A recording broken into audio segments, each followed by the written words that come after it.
Wala ka naman space ng ano mo yan, cellphone mo.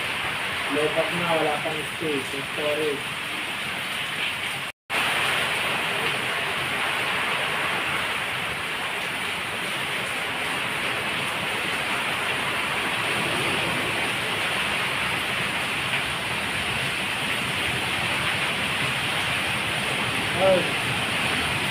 Ay, kusog.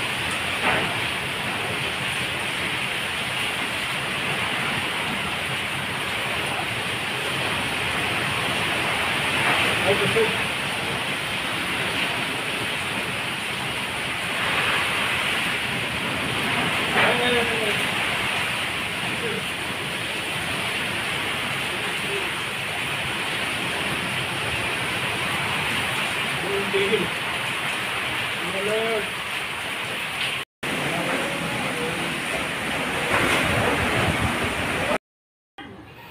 Good morning, Philippines. Nandito po tayo. Today is November 9, 2025. After ng Typhoon Iwan. Okay. So today is Monday. Ang tawag is Rabos Day. Linis Day. So thank you, Lord. Grabe yung ginawa niya. So yung mga bumagsak ng mga puno, mga kable ng internet. Okay. So ito yung mga bubong, yero, natanggal yung pagkakalagay ko. Okay lang, please safe. Doon kami sa salamat sa PAS Sampungan Family Catimelda. Okay, Kuya Dante. Doon kami nag-evacuate for safety. Pero okay naman ang bahay natin. So linis tayo mamaya. Okay, katulong yung mga sako sa bubong. Thank you, Lord. So yung mga lokban, dami na bagsakan, puro na langka natin na talagang pinutol din. So medyo maambon pa ngayon, araw na to. Pumasok na rin sa work. Dahil kailangan sa gasolinahan ng tao.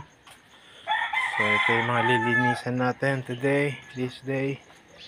Thank you, Lord. At safe ang ating surroundings. Okay.